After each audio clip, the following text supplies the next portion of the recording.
Good evening friends, welcome to Prabha study classes.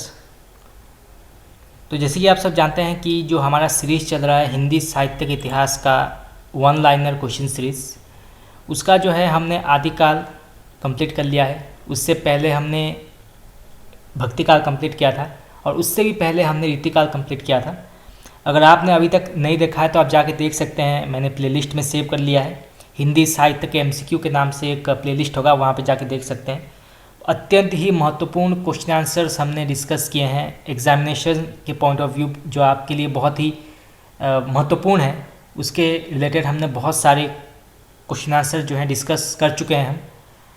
और आज जो है हम आधुनिक काल की शुरुआत करेंगे, क्योंकि हिंदी साहित्य का स्वर्ण युग भले ही भक्तिकाल हो, परंतु आधुनिक काल एक ऐसा युग है जिसमें हिंदी साहित्य अत्यंत ही विस्तृत हुआ था। कई रचनाकार, कई कवि हमें प्राप्त हुए थे हिंदी साहित्य में। तो ये जो है अत्यंत ही महत्वपूर्ण चैप्टर है हिंदी साहित्य का, और आपके एग्जामिनेशन के पॉइंट ऑफ व्यू भी बहुत अधिक महत्वपूर्ण चैप्टर हम ये कह सकते हैं। तो आज हम इसी के क्वेश्चन आंसर जो हैं वो डिस्कस करेंगे, बहुत ही महत्वपूर्ण और इम्पोर्टेंट क्वेश्चन आंसर्स।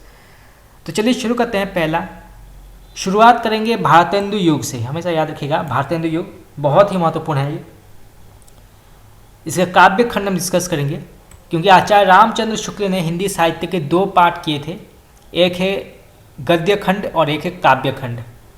तो हम काव्य खंड की शुरुआत करेंगे भारतेंदु युग। परंतु सर्वप्रथम ये जानना आवश्यक है कि भारतेंदु युग की कला विधि क्या थी, यानी कि किस युग में या किस समय, किस वर्ष जो है भारतेंदु युग की शुरुआत हुई थी विभिन्न विद्वानों के मतों के अनुसार। तो सर्वप्रथम जो आते हैं वो हैं आचार्य शुक्ल। इनका कथन नामकरण हमेशा याद रखिएगा, बहुत ही इम्पोर्टेंट होता है, एग्जाम के पॉइंट ऑफ व्यू पूछा जाता है सवाल। तो आचार्य शुक्ल बहुत ही इम्पोर्टेंट व्यक्ति हैं हिंदी साहित्य के। तो आचार्य शुक्ल के अनुसार इन्होंने माना है भारतेंदु युग का जो समय है वो है 1925 1925 से 1950। ठीक है, याद रखिएगा 1925 से 1950 जो है इन्होंने माना है कि भारतेंदु युग है। उसके बाद आते हैं मिश्र बंधु। मिश्र बंधु आप सब जानते हैं, मिश्र बंधु विनोद लिखा था इन्होंने। तो इन्होंने माना है कि भारतेंदु युग का जो समय है वो है 1926 से 1945, 1926 से 1945 इन्होंने माना है। उसके बाद आते हैं डॉक्टर राम कुमार वर्मा। इन्होंने माना है 1927 से 1957। ठीक है, याद रखिएगा 1927 से 1957 इन्होंने माना है।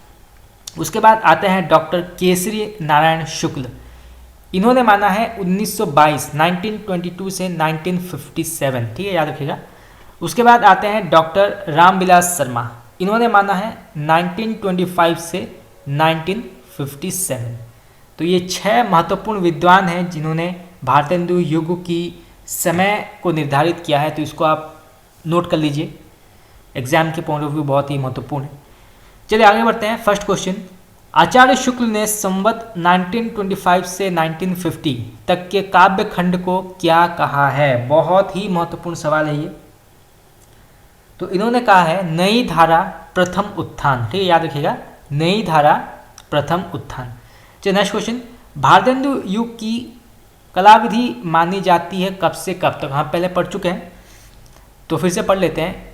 तो भारतेंदु युग की जो कला विधि है वो मानी गई है 1868 से 1900 या 1850 से 1900। आप ये दोनों याद कर लीजिए, आप दोनों नोट कर लीजिए, बहुत ही महत्वपूर्ण है। कुछ भी जो है पूछा जा सकता है, तो अगर दोनों में से कोई भी एक आए तो आप टिक कर सकते हैं। चलिए नेक्स्ट क्वेश्चन, भारतेंदु युग की ब्रज भाषा में रचित श्रृंगारिक रचनाएं, यानी कि भारतेंदु युग आने से पहले जो ब्रज भाषा में कविताएं लिखा करते थे या रचनाएं लिखा करते थे, श्रृंगारिक रचनाएं, उनके कवियों के नाम पढ़ना आवश्यक है, क्योंकि एग्जाम में जो है इससे रिलेटेड क्वेश्चन भी आ सकता है। मान लीजिए कि क्वेश्चन आ गया कि इनमें से वो कौन है जो एक भारतेंदु पूर्व कवि हैं, और मान लीजिए क्वेश्चन ऑप्शन में अगर सेवक है तो आप सेवक को टिक कर सकते हैं। तो चलिए पढ़ लेते हैं। पहले जो कवि आते हैं वो है शंकर। उसके बाद आते हैं सेवक। ने जो है नक्सिक लिखा था जो बड़वे छंद में है। ठीक है, फिर आते हैं सरदार कवि। सरदार कवि ने लिखा था शरद ऋतु, साहित्य सरसी, श्रृंगार संग्रह। ये 3 महत्वपूर्ण रचनाएं लिखी थी सरदार कवि ने। उसके बाद आते हैं चंद्रशेखर वाजपेयी। इसको मैंने मार्क किया है क्योंकि ये एग्जाम में आया था क्वेश्चन, तो इसको आप नोट कर लीजिए। इन्होंने लिखा था नक्सिक और हम्मीर हट, जो कि एक वीर काव्य है। ठीक है, तो इसको जो है आप नोट कर सकते हैं। मेनली जो है आप कवियों के नाम याद कर लीजिए, क्योंकि एग्जाम में जो है पूछा जा सकता है कि इनमें से कौन जो है एक भारतेंदु पूर्व लेखक हैं या नहीं है। तो ऐसे जो है क्वेश्चंस नॉर्मली आते हैं। चलिए आगे बढ़ते हैं। नेक्स्ट क्वेश्चन, भारतेंदु ने लगभग कितनी काव्य कृतियों की रचना की है? बहुत ही महत्वपूर्ण सवाल है, कई बार एग्जाम में पूछा गया ये। तो इन्होंने लगभग 70 काव्य कृतियों की रचना की है, 70। ठीक है, नेक्स्ट क्वेश्चन, भारतेंदु हरिश्चंद्र की प्रमुख काव्य कृतियाँ कौन सी हैं? वैसे तो 70 हैं, परंतु प्रमुख और श्रेष्ठ काव्य कृतियाँ कौन सी हैं? तो सर्वप्रथम जो आता है वो है प्रेम मालिका, प्रेम सरोवर, वेणुगीता, गीत गोविंदानंद, वर्षा विनोद, विनय प्रेम पचासा, प्रेम फुलवारी, प्रेम माधुरी, प्रेम तरंग। ये जो हैं ये प्रमुख भारतेंदु हरिश्चंद्र के काव्य कृतियाँ हैं। और ये अंतिम के जो हैं प्रेम फुलवारी, प्रेम माधुरी, प्रेम तरंग, इसको आप नोट कर लीजिए क्योंकि ये एग्जाम में पूछा जाता है। नेक्स्ट क्वेश्चन, भारतेंदु की प्रसिद्ध कविताएं कौन कौन सी हैं? तो पहला जो है वो आता है विजयिनी विजय वैजयंती। ये एक निबंध काव्य है और ये क्वेश्चन एग्जाम में आया था, यूजीसी नेट में आया था ये क्वेश्चन कि विजयिनी विजय वैजयंती इसके लेखक कौन है। ये आया था नेट में। तो इसके जो लेखक हैं वो है भारतेंदु हरिश्चंद्र। तो इसको आप नोट कर लीजिए, बहुत ही इंपॉर्टेंट क्वेश्चन है। उसके बाद दशरथ विलाप, फूलों का गुच्छा, भारत भिक्षा, विजय बल्लरी, रिप नाटक, प्रबोधिनी, उत्तरार्ध भक्तमाल, कार्तिक स्नान, जैन कुतूहल। ये जो हैं ये प्रमुख भारतेंदु के 10 प्रसिद्ध कविताएं हैं। तो इनको जो है आप इनके नाम आप नोट कर लीजिए। चलिए आगे बढ़ते हैं।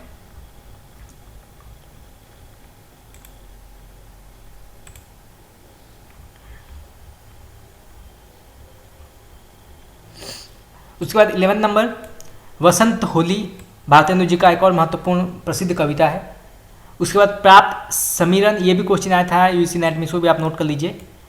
बंदर सभा, उर्दू का स्यापा, समधिन मधुमास, नए जमाने की मुकरी, ये भी आया था एग्जाम में, इसको भी नोट कर लीजिए।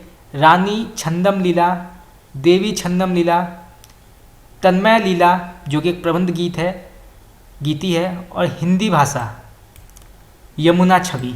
ये जो हैं ये प्रमुख भारतेंदु के श्रेष्ठ कविताएं हैं। चलिए आगे बढ़ते हैं। नेक्स्ट क्वेश्चन, भारतेंदु ने अपने किस कविता में बंगला के प्यार छंद का प्रयोग किया है? बहुत ही महत्वपूर्ण सवाल है। तो किस कविता में जो है बंगला के प्यार छंद का प्रयोग किया है? तो वो किया है प्राप्त समीरन में। ठीक है, याद रखिएगा, प्राप्त समीरन। नेक्स्ट क्वेश्चन, भारतेंदु द्वारा खड़ी बोली में रचित कविताएं कौन कौन सी हैं?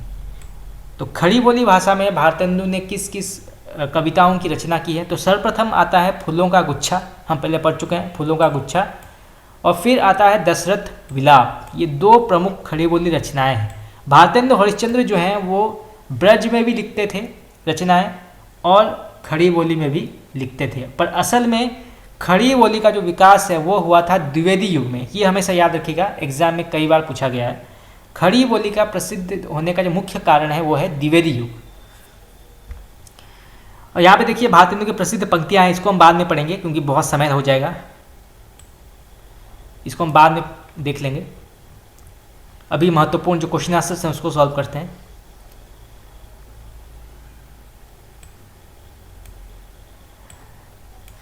मिस्र में भारतीय सेना की विजय प्राप्ति पर भारतेंदु ने कौन सी कविता लिखी थी? हम पहले पढ़ चुके हैं, ये एग्जाम में भी आया था। तो वो लिखी थी विजयिनी विजय वैजयंती। ठीक है, इसको आप नोट कर लीजिए, बहुत ही महत्वपूर्ण एग्जाम है। भारतेंदु युग या भारतेंदु हरिश्चंद्र के रिलेटेड जो क्वेश्चंस आते हैं। नेक्स्ट क्वेश्चन, भारतेंदु ने अपने किस नाटक में गंगा वर्णन किया है? तो वो किया है सत्य हरिश्चंद्र में। ठीक है, याद रखिएगा, सत्य हरिश्चंद्र। नेक्स्ट क्वेश्चन, भारतेंदु ने अपनी किस नाटिका में यमुना वर्णन किया है? तो ये विषय याद रखिएगा कि यमुना वर्णन जो है ये किया था चंद्रावली में। ठीक है, याद रखिएगा, गंगा वर्णन किया था सत्य हरिश्चंद्र में, और यमुना का वर्णन किया था चंद्रावली में। ठीक है, नेक्स्ट क्वेश्चन, प्रकृति चित्रण की दृष्टि से भारतेंदु की प्रसिद्ध कविता कौन सी है? तो प्रकृति चित्रण की दृष्टि से भारतेंदु की प्रसिद्ध रचना जो है वो है प्राप्त समीरण। नेक्स्ट क्वेश्चन, भारतेंदु उर्दू में किस उपनाम से कविताएं लिखते थे? बहुत ही महत्वपूर्ण सवाल है, उपनाम से रिलेटेड क्वेश्चंस आते हैं। तो भारतेंदु का जो उर्दू में उपनाम था वो था रसा। ठीक है, याद रखिएगा रसा। जैसे कि सूर्यकांत त्रिपाठी का जो उपनाम है वो निराला है, सच्चिदानंद हीरानंद वात्स्यायन का जो उपनाम है वो अज्ञ है, और पांडेय वैचेंद्र शर्मा जी का जो उपनाम है वो उग्र है। तो ऐसे ही जो है भारतेंदु हरिश्चंद्र का जो उर्दू उपनाम था वो था रसा। ठीक है, इसको आप नोट करके रखिएगा। नेक्स्ट क्वेश्चन, पैरोडी, स्यापा और गाली के रूप में कविताएं किसने लिखा है? तो ये लिखा है भारतेंदु जी ने। ठीक है, भारतेंदु हरिश्चंद्र जी ने लिखा है। भारतेंदु युग में किन कवियों ने प्रतीक शैली का प्रयोग किया है? तो कौन कौन से कवि थे जिन्होंने प्रतीक शैली का उपयोग किया है भारतेंदु युग में? तो पहले आते हैं भारतेंदु, उन्होंने किया था, और प्रताप नारायण मिश्र। प्रताप नारायण मिश्र जो हैं वो भारतेंदु हरिश्चंद्र जी के बाद भारतेंदु युग के अत्यंत ही महत्वपूर्ण कवि जो हैं वो होते हैं। तो भारतेंदु और प्रताप नारायण मिश्र द्वारा होली वर्णन में जो है प्रतीक शैली का प्रयोग किया गया है। तो इसको जो है आप नोट कर सकते हैं। नेक्स्ट क्वेश्चन, भारतेंदु युग के किन कवियों में व्याकरणिक भूलों के निराकरण की प्रवृत्ति थी? तो वो हैं अंबिकादत्त व्यास, श्रीधर पाठक, बालमुकुंद गुप्त और राधा कृष्ण दास।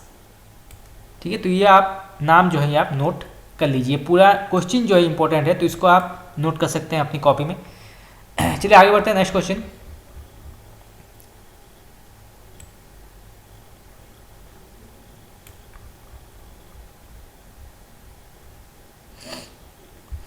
आचार्य शुक्ल ने संवत 1900 से 1925 तक के काव्य खंड को क्या कहा है? बहुत ही महत्वपूर्ण, हमने पहले पढ़ा है कि उन्होंने नई धारा प्रथम उत्थान कहा था पहले काव्य खंड को। तो ये जो संवत 1900 से 1925 तक के काव्य खंड को उन्होंने क्या कहा है? पुरानी धारा। ठीक, याद रखिएगा, पुरानी धारा। नेक्स्ट क्वेश्चन, खड़ी बोली का आंदोलन तथा खड़ी बोली का पद्य रचना किसकी है? बहुत ही महत्वपूर्ण सवाल है। ये लिखा गया था 1888 में, याद रखिएगा 1888 में लिखा गया था खड़ी बोली का आंदोलन, और खड़ी बोली का पद्य लिखा गया था 1889 में। ठीक है, तो इसको जो है आप नोट करके रखिए, एग्जाम में आ सकता है। तो ये लिखा था अयोध्या प्रसाद खत्री ने। ठीक है, याद रखिएगा अयोध्या प्रसाद खत्री ने। नेक्स्ट क्वेश्चन, भारतेंदु युग के प्रमुख कवि और उनकी काव्य कृतियाँ बहुत ही महत्वपूर्ण है। इसके रिलेटेड एक दो से ज़्यादा क्वेश्चन जो है पूछे जाते हैं। तो सर्वप्रथम जो कवि हैं भारतेंदु युग के वो हैं बद्री नारायण चौधरी प्रेमधन। देखिए, हिंदी साहित्य के जो आधुनिक काल है उसमें भारतेंदु युग के जो कवियों के नाम है वो आप याद रखिएगा, एग्जाम में 100% से रिलेटेड क्वेश्चन जो है पूछे जाते हैं। तो सर्वप्रथम जो कवि हैं वो है बद्री नारायण चौधरी प्रेमघन। इन्होंने जो काव्य कृतियाँ लिखी थी वो है जीर्ण जनपद, आनंद अरुणोदय, हार्दिक हर्षादर्श, मयंक महिमा, अलौकिक लीला, वर्षा बिंदु, लालित्य लहरी, ब्रजचंद, पंचक, दुर्दशा, दत्तापुर। तो ये प्रमुख जो हैं प्रेमघन जी के काव्य कृतियाँ हैं। तो उसको जो है आप नोट कर लीजिए, इनमें से 3-4 क्वेश्चन जो है एग्जाम में पूछा जा सकता है। नेक्स्ट क्वेश्चन, भारतेंदु यानी भारतेंदु हरिश्चंद्र ने कौन कौन सी रचनाएं लिखी हैं? तो उन्होंने आप पहले पढ़ चुके हैं, प्रेम मालिका लिखा था इन्होंने, प्रेम सरोवर, गीत गोविंदानंद, वर्षा विनोद, विनय प्रेम पचासा, प्रेम फुलवारी, वेणुगीति, प्रेम माधुरी, प्रेम तरंग। ये जो हैं ये प्रमुख भारतेंदु जी की रचना है। उसके बाद आते हैं प्रताप नारायण मिश्र। इन्होंने लिखा था प्रेम पुष्पावली, याद रखिएगा, मन की लहर, इसको आप नोट कर लीजिए, ये कई बार एग्जाम में पूछा गया है। मन की लहर के लेखक कौन है? मन की लहर, लोकोक्ति शतक, ये भी पूछा गया था, इसको भी नोट कर सकते हैं। तृप्यतान, श्रृंगार विलास, प्रताप लहरी, ये जो हैं ये प्रमुख प्रताप नारायण मिश्र जी की रचनाएं हैं। उसके बाद आते हैं ठाकुर जगमोहन सिंह। इन्होंने लिखा था प्रेम संपत्ति लता, इसको आप नोट कर लीजिए, ये भी एग्जाम में पूछा गया था। श्याम लता, श्याम सरोजिनी, देवयानी। तो ठाकुर जगमोहन सिंह के सभी जो रचनाएं हैं वो महत्वपूर्ण है, कई बार एग्जाम में पूछे गए हैं, तो इसको आप नोट कर लीजिए। नेक्स्ट क्वेश्चन, अंबिका दत्त व्यास, इन्होंने लिखा था पावस पचासा, सुकवि सत्सई, हो होरी, कंसवध और बिहारी बिहार। इनके भी रचनाएं जो हैं ये कई बार एग्जाम में पूछे गए हैं, तो इसको भी आप नोट कर लीजिए। नेक्स्ट क्वेश्चन, भारतेंदु युग के प्रमुख कवि और उनकी काव्य कृतियाँ। और भी बहुत सारे कवि हैं, तो उनके बारे में पढ़ते हैं। पहले आते हैं नवनीत चतुर्वेदी, भारतेंदु युग के। फिर आते हैं गोविंद गिल्ला भाई, इन्होंने लिखा था श्रृंगार सरोजिनी, पावस, पयोनिधि, राधा मुख, षोडशी और शरद ऋतु। नवनीत चतुर्वेदी ने लिखा था कुब्जा पच्चीसी, ठीक है, इसको आप नोट कर लीजिए, ये भी एग्जाम में पूछा गया था। कुब्जा पच्चीसी के लेखक कौन है, तो इसका लेखक है नवनीत चतुर्वेदी। इनका जो समय काल है वो है 1868 से 1999, ठीक है, तो इसको आप नोट कर लीजिए। उसके बाद आते हैं दिवाकर भट्ट, तो दिवाकर भट्ट ने लिखा था नक्सिक और नवोढ़ा रत्न, ठीक है, याद रखिएगा, नक्सिक और नवोढ़ा रत्न। उसके बाद आते हैं रामकृष्ण वर्मा वलवीर, ठीक है, ये जो उपनाम है याद रखिएगा, इनका जो उपनाम है वो है वलवीर। लेखकों के जो उपनाम होते हैं उसे याद रखना आवश्यक है, ये एग्जाम में पूछे जाते हैं कई बार। तो इन्होंने लिखा था बलवीर पचासा, एक ही इन्होंने लिखा है, बहुत ही महत्वपूर्ण, बलवीर पचासा। उसके बाद आते हैं राजेश्वरी प्रसाद सिंह प्यारे, इनका उपनाम था प्यारे, इन्होंने लिखा था प्यारे प्रमोद, ठीक है, प्यारे प्रमोद। फिर आते हैं गुलाब सिंह, इन्होंने लिखा था प्रेम सत्सई। फिर आते हैं राव कृष्ण देव शरण सिंह गोप, इनका उपनाम गोप है, तो इन्होंने लिखा था प्रेम संदेशा, ठीक है, प्रेम संदेशा। उसके बाद राधा चरण गोस्वामी, इन्होंने लिखा था नव भक्त माल, ये बहुत ही इंपॉर्टेंट क्वेश्चन है, एग्जाम में पूछा गया था ये, तो इसको आप नोट कर लीजिए। उसके बाद आते हैं गोविंद गिल्ला भाई, इन्होंने लिखा था नीति विनोद। उसके बाद दुर्गादत्त व्यास, अधमोद्वार शतक लिखा था इन्होंने। और उसके बाद आते हैं पंडित अयोध्या सिंह उपाध्याय हरिओध, ठीक है, याद रखिएगा, इनका जो उपनाम है वो है हरिओध।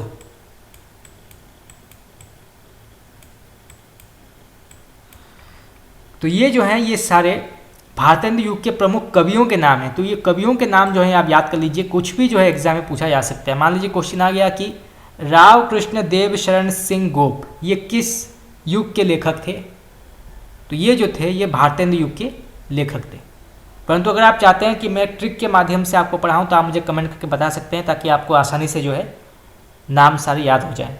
चलिए आगे बढ़ते हैं। नेक्स्ट क्वेश्चन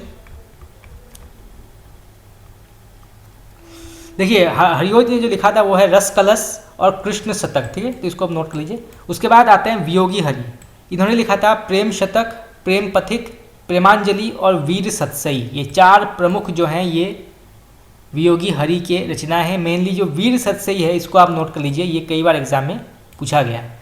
उसके बाद आते हैं भारतेंदु युग के प्रमुख सत्सईकार, यानी कि सत्सई भी लिखे गए थे, बहुत ही महत्वपूर्ण सत्सई लिखे गए थे। तो कौन कौन से लेखक थे इनके बारे में पढ़ना आवश्यक है। तो सर्वप्रथम जो आते हैं वो हैं अंबिका दत्त व्यास, इन्होंने लिखा था सुकवि सत्सई, बहुत ही महत्वपूर्ण है, एग्जाम में पूछा गया था, कई बार एग्जाम में पूछा गया है, अंबिका दत्त व्यास द्वारा लिखित सुकवि सत्सई। उसके बाद आते हैं हरिओध, इन्होंने लिखा था कृष्ण शतक। फिर आते हैं वियोगी हरि, इन्होंने लिखा था वीर सत्सई। और गुलाब सिंह, इन्होंने लिखा था प्रेम सत्सई। तो ये जो है ये आप नोट कर लीजिए।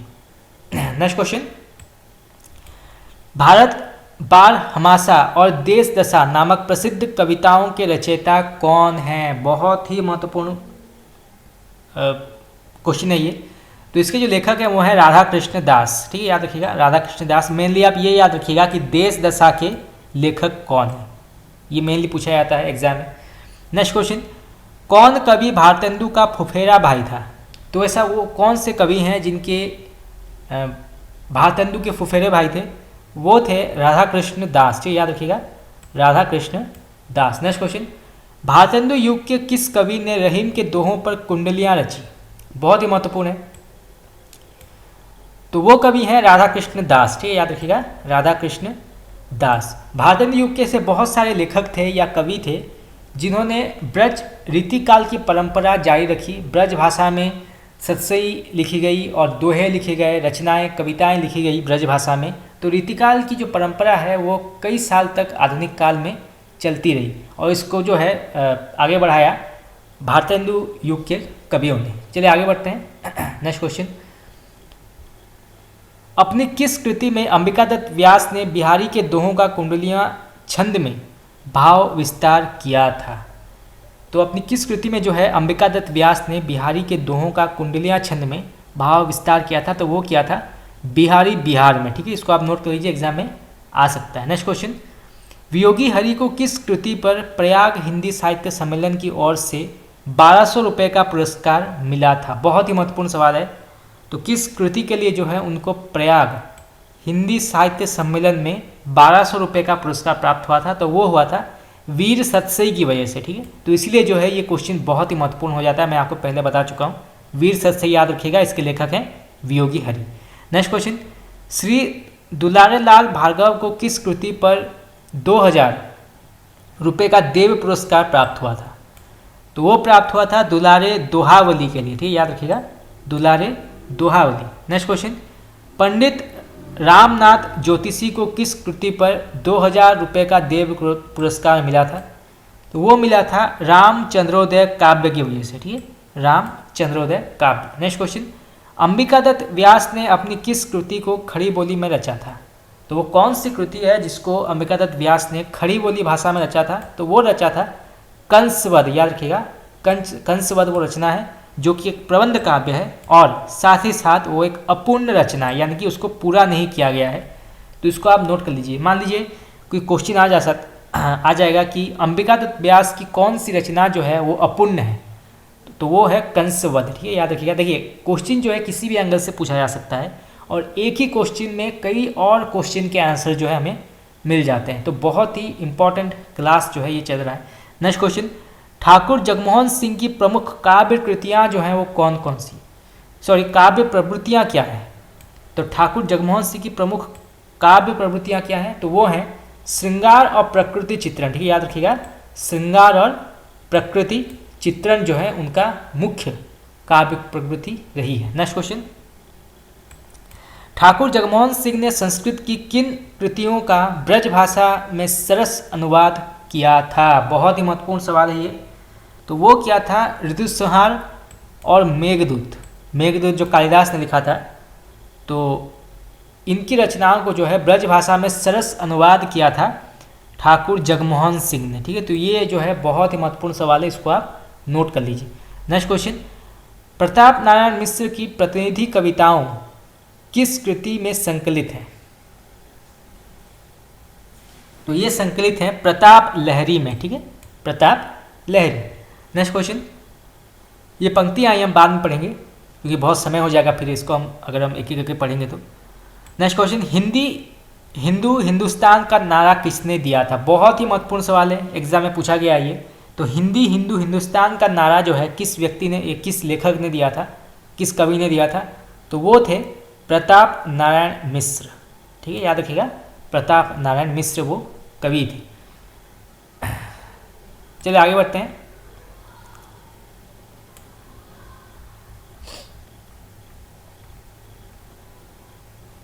ये बहुत महत्वपूर्ण पंक्ति है और वन लाइनर पंक्ति है, तो इसको हम देख लेते हैं क्योंकि वन लाइनर पंक्तियां जो है वो एग्जामिनेशन में अक्सर ज़्यादातर पूछे जाते हैं। जैसे कंता धरे रहे तैसे रहे विदेश, ये पंक्ति किसकी है? और ये पंक्ति जो है नेट में भी आया था। तो ये किसने लिखा था ये? तो ये लिखा था प्रताप नारायण मिश्र ने। ठीक है, तो इसको आप नोट कर लीजिए, छोटा सा पंक्ति है, आपको याद रह जाएगा। तो ये लिखा था प्रताप नारायण मिश्र जी ने। नेक्स्ट क्वेश्चन, किस कवि ने दादा भाई नौरोजी को विलायत में काला कहे जाने पर अपनी क्रोध में क्षोभपूर्ण प्रतिक्रिया व्यक्त की थी? तो ये की थी बद्री नारायण चौधरी प्रेमघन ने। ठीक है, इसको आप नोट कर लीजिए, एग्जाम में पूछा जा सकता है। नेक्स्ट क्वेश्चन, कालक्रम अनुसार भारतेंदु युग के कवि और उनके जन्म स्थान जो है ये भी जानना आवश्यक है कि वो किस स्थान में उनका जन्म हुआ था। अक्सर एग्जाम में पूछ लिया जाता है ये। तो पहले आते हैं भारतेंद्र हरिश्चंद्र। इनका जो जन्म काल है वो है 1850, हम पहले पढ़ चुके हैं, 1850 से 1885, ठीक है, याद रखिएगा 1885। इनका जन्म स्थान है वो है काशी, ठीक है, काशी में इनका जन्म हुआ था। उसके बाद आते हैं प्रेमघन जी। इनका जो समय काल है वो है 1855 से 1923, बहुत ही महत्वपूर्ण है, तो इसको याद रखिएगा। 1855 से 1923 इनका समय काल है, और इनका जन्म हुआ था मिर्ज़ापुर में, ठीक है, याद रखिएगा, मिर्ज़ापुर में इनका समय जन्म हुआ था। उसके बाद आते हैं प्रताप नारायण मिश्र। भारतेंदु हरिश्चंद्र के बाद दूसरे महत्वपूर्ण लेखक हैं हिंदी भारतेंदु युग के। इनका समय काल जो है वो है 1856 से 1894, ठीक है, याद रखिएगा 1856 से 1894 जो है इनका समय काल माना गया है। और इनका जन्म हुआ था विजय राघवगढ़ रियासत मध्य प्रदेश में, ठीक है, मध्य प्रदेश में इनका जन्म स्थान माना गया है। नेक्स्ट क्वेश्चन, अंबिका दत्त व्यास। इनका जन्म हुआ था 1858 से 1900 इनका समय माना जाता है, और इनका जन्म जो है वो भी काशी में ही हुआ था, ठीक है। नेक्स्ट क्वेश्चन, राधा कृष्ण दास। इनका जो समय है वो माना गया है 1865 से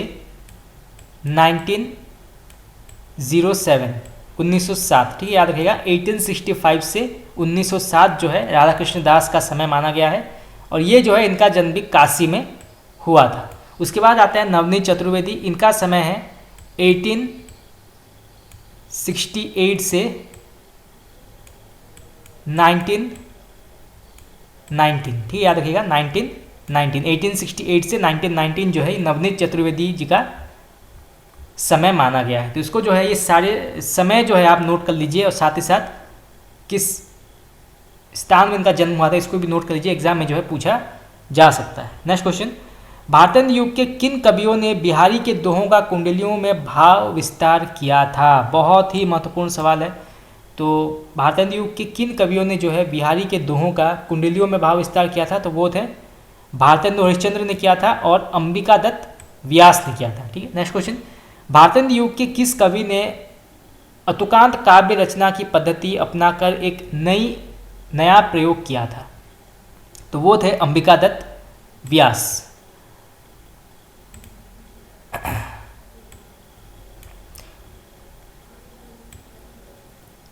नेक्स्ट क्वेश्चन, भारतेंद्र युग के किन कवियों ने बंगाल में प्यार और दीर्घ ललित छंद का प्रयोग किया था? तो जिन्होंने प्यार छंद का प्रयोग किया था हम पहले पढ़ चुके हैं, वो हैं भारतेंदु हरिश्चंद्र, ठीक, याद रखिएगा भारतेंदु हरिश्चंद्र ने जो है प्यार छंद का प्रयोग किया था बंगाल में, प्यार छंद जो है, और दीर्घ ललित छंद का प्रयोग किया था अंबिका दत्त व्यास ने, ठीक है। ये दोनों जो हैं, ये दोनों छंद ये बंगला भाषा में है, ठीक है, तो इसको जो है आप नोट करके रखिएगा। नेक्स्ट क्वेश्चन, भारतेंद्र युग के प्रमुख अलंकारवादी कवि कौन कौन से हैं? तो भारतेंद्र युग के जो प्रमुख अलंकारवादी कवि हैं वो है लच्छी राम, ठीक है, याद रखिएगा लच्छी राम, जिसको ब्रह्म भट्ट भी, जिनका नाम ब्रह्म भट्ट भी है, ठीक है। नेक्स्ट क्वेश्चन, मान सिंहाष्टक, प्रताप रत्नाकर, प्रेम रत्नाकर, लक्ष्मेश्वर रत्नाकर, रावणेश्वर, कमलानंद कल्पतरु किसकी रचना है? तो ये जो है ये लच्छी राम की रचना है, ठीक है, तो इसको आप नोट कीजिएगा। नेक्स्ट क्वेश्चन, भारतेंद्र युग के किन कवियों ने बंगला, गुजराती, मराठी में स्फुष्ट कवियों लिखी है? तो कौन कौन से कवि हैं जिन्होंने बंगला, गुजराती और मराठी में स्फुट कविताएं लिखी हैं? तो वो हैं भारतेंदु और प्रेमघन, ठीक है। तो ये दोनों नाम जो है आप नोट कर रखिएगा। देखिए आधुनिक काल में हम बहुत सारे जो है टेबल्स हमें देखने को मिलेंगे जन्म स्थान के बारे में और उनके समय काल के बारे में, उनकी रचनाओं के बारे में, क्योंकि आधुनिक काल में जो है बहुत अधिक क्वेश्चंस रचनाओं के बारे में पूछा जाता है। तो बहुत ही महत्वपूर्ण टेबल्स की हम आगे चलकर चर्चा करेंगे। चलिए नेक्स्ट क्वेश्चन, भारतेंदु युग में काव्य क्षेत्र में ब्रजभाषा और खड़ी बोली के प्रयोग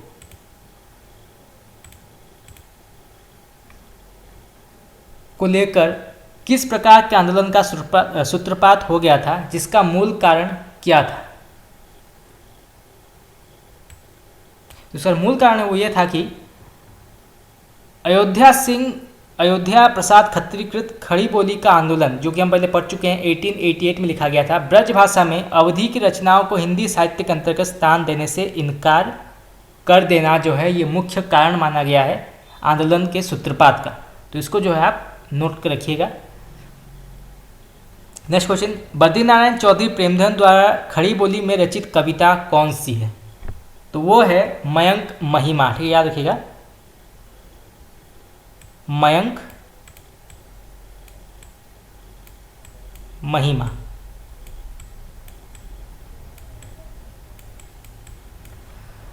नेक्स्ट क्वेश्चन, बद्रीनारायण चौधरी प्रेमधन ने उर्दू में गजल आदि की रचना लिखी, तो उनका उपनाम क्या था? ठीक है, हम पहले पढ़ चुके हैं, ये भारतेंदु हरिश्चंद्र जी का उपनाम क्या था, जो वो उर्दू में लिखते थे रचनाएं, रसा। तो अभी पूछा गया है कि प्रेमधन जी का उर्दू में क्या उपनाम था, तो वो है अब्र। ठीक है, याद रखिएगा, अब्र, ये जो है इनका उपनाम माना गया है उर्दू में। चलिए आगे बढ़ते हैं। नेक्स्ट क्वेश्चन, भारतेंदु पूर्व ब्रजभाषा में रचित भक्ति रचनाएं।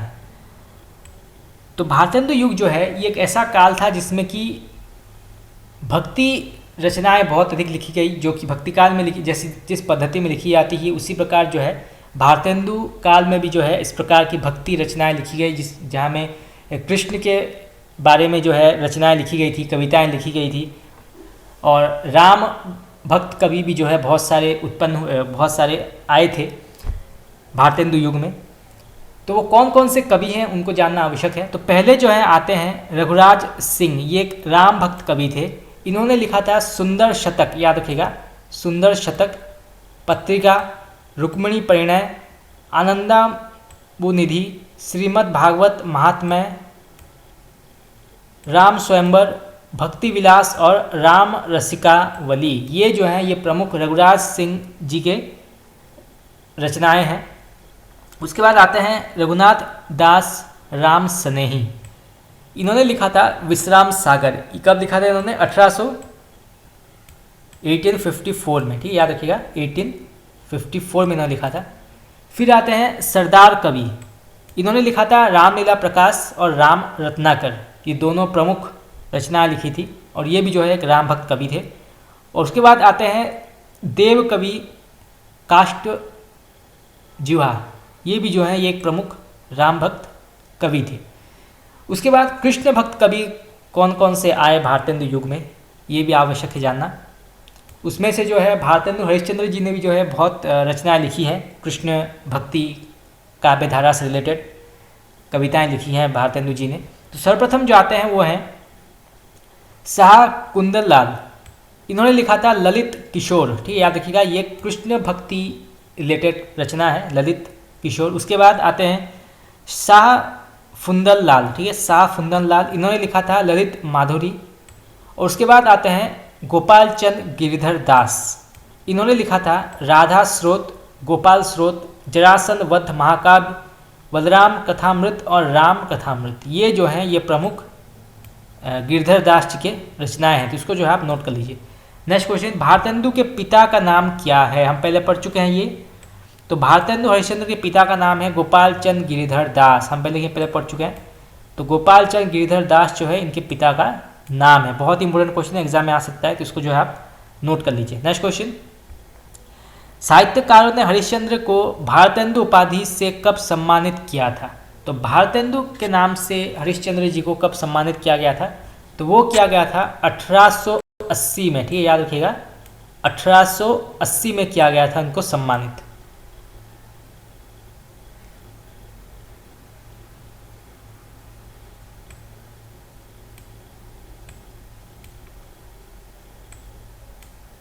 चलिए नेक्स्ट क्वेश्चन,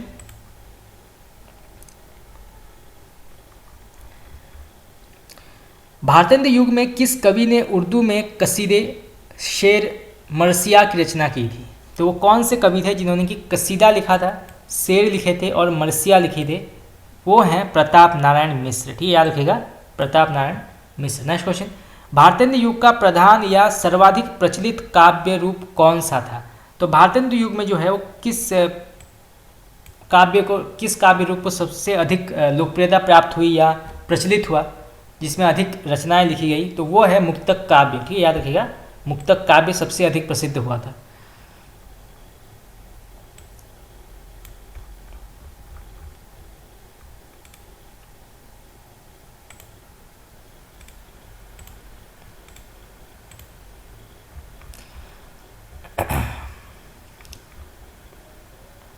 चलिए आगे बढ़ते हैं। नेक्स्ट क्वेश्चन,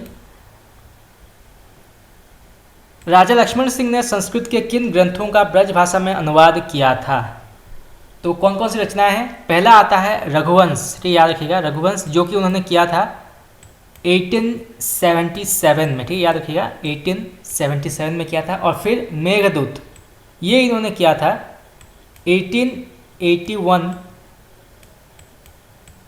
से 1883 के बीच में जो है इन्होंने इसका अनुवाद किया था ब्रज भाषा में। ये दोनों जो हैं ये संस्कृत में लिखे गए हैं ओरिजिनल, परंतु ब्रज भाषा में अनुवाद किया था राजा लक्ष्मण सिंह ने। नेक्स्ट क्वेश्चन, भारतेंदु युग के किस कवि ने नारद भक्ति सूत्र और सांडिल्य के भक्ति सूत्र तदीय सर्वस्व और भक्ति सूत्र वैजयंती शीर्षक से अनुवाद किया था? ये क्वेश्चन आया था एग्जाम में। तो ये किसने किया था? ये किया था भारतेंदु हरिश्चंद्र जी ने। ठीक, याद रखिएगा, भारतेंदु हरिश्चंद्र जी ने किया था। नेक्स्ट क्वेश्चन, गोल्डस्मिथ कृत हर्मिट और डेजर्टेड विलेज को एकांतवासी योगी तथा उजड़ ग्राम के रूप में अनुवाद किसने किया था? ये भी एग्जाम में पूछा गया था सवाल, तो बहुत ही महत्वपूर्ण क्वेश्चन है ये। तो ये अनुवाद किया था श्रीधर पाठक ने। ठीक, याद रखिएगा, श्रीधर पाठक। नेक्स्ट क्वेश्चन, अंग्रेजी काव्य कृतियों के भाषांतरण का समारंभ किस युग में हुआ था? तो जो अंग्रेजी में यानी कि इंग्लिश लैंग्वेज में जो रचनाएं होती थी उसको ट्रांसलेट करके लिखा जाता था भारतीय भाषा में, तो वो किस युग में ज़्यादातर होता था? तो वो होता था भारतेंदु युग में। ठीक, याद रखिएगा, भारतेंदु युग में वो होता था। चलिए नेक्स्ट क्वेश्चन, लाला सीताराम भूप, ये उनका उपनाम है, याद रखिएगा, भूप, द्वारा किन कवियों का अनुवाद हुआ है या किन कृतियों का अनुवाद हुआ है? तो वो हुआ है मेघदूत, कुमार संभव, रघुवंश और ऋतुसंहार। ये 4 प्रमुख काव्य कृतियों का अनुवाद किया है लाला सीताराम ने। नेक्स्ट क्वेश्चन, वाल्मीकि रामायण का राम रामायण शीर्षक से अनुवाद किस कवि ने किया था? तो ये किया था बाबू तोताराम ने। ठीक, याद रखिएगा, बाबू तोताराम ने किया था। नेक्स्ट क्वेश्चन, समस्या पूर्ति किस युग की लोकप्रिय काव्य पद्धति थी? तो ये थी भारतेंदु युग की। ठीक है, याद रखिएगा, भारतेंदु युग की थी ये। नेक्स्ट क्वेश्चन, काशी में कविता वर्धनी सभा, ये बहुत ही इंपॉर्टेंट है, क्वेश्चन है, एग्जाम में पूछा गया था ये। तो कविता वर्धनी सभा जो है इसकी स्थापना किसने की थी? तो ये की थी भारतेंदु हरिश्चंद्र जी ने। ठीक है, भारतेंदु हरिश्चंद्र जी ने। नेक्स्ट क्वेश्चन, साहित्यिक मंच रसिक समाज की स्थापना कहाँ हुई थी? तो ये हुई थी कानपुर में। नेक्स्ट क्वेश्चन, निजामाबाद जिला आजमगढ़ में कवि समाज की स्थापना किसने की थी? तो निजामाबाद में कवि समाज की स्थापना किस कवि ने की थी? तो ये की थी सुमेर सिंह जी ने। याद रखिएगा, सुमेर सिंह जी ने ये किया था। नेक्स्ट क्वेश्चन, कुछ चर्चित समस्या पूर्तियों के बारे में पढ़ते हैं। तो पहला जो है वो है पपीहा जब पूछे है पीव कहाँ। देखिए छोटी छोटी पंक्तियाँ जो होती है ये एग्जाम में पूछे जाते हैं, तो इसको पढ़ लेते हैं। तो ये कहा था प्रताप नारायण मिश्र ने। याद रखिएगा, प्रताप नारायण मिश्र ने कहा था पपीहा जब पूछी है पीव कहाँ। ठीक है, नेक्स्ट क्वेश्चन, चर्चा चलीवे की चलाइए ना, ये किसने कहा था? तो ये कहा था प्रेमघन जी ने। ठीक है, प्रेमघन जी ने ये कहा था। नेक्स्ट क्वेश्चन, पिय प्यारे तिहारे निहारे बिना अखियाँ दुखियाँ नहीं मानती हैं, ये क्वेश्चन एग्जाम में पूछा गया था। तो ये जो है ये भारतेंदु हरिश्चंद्र जी ने कहा था। ठीक है, याद रखिएगा, भारतेंदु ने कहा था ये। नेक्स्ट क्वेश्चन, पूरी अमी की कटोरिया सी चिरंजीवी रहो विक्टोरिया रानी, ये पंक्ति किसने कही है? तो ये कही है अंबिका दत्त व्यास ने। तो ये सभी पंक्तियाँ जो हैं ये कहीं ना कहीं अंग्रेजी हुकूमत जो थी भारत में, अंग्रेजी सरकार के खिलाफ विरोध प्रदर्शन के रूप में ये रचनाएं लिखी गई थी। जैसे कि हम भारत दुर्दशा में जो देखते हैं, जो रचनाएं लिखी थी उसमें जो है ये कई सारी रचनाएं जो हैं उल्लिखित हैं। तो ये सभी रचनाएं जो हैं ये अंग्रेजी सरकार या अंग्रेज सरकार के हुकूमत के खिलाफ ये सारी उनके विरोध में ये समस्या पूर्ति पंक्तियाँ जो हैं लिखी गई थी। नेक्स्ट क्वेश्चन, अंबिका दत्त व्यास को किस समस्या पूर्ति पर कविता वर्धनी सभा द्वारा सुकवि की उपाधि प्राप्त हुई थी? या सुकवि,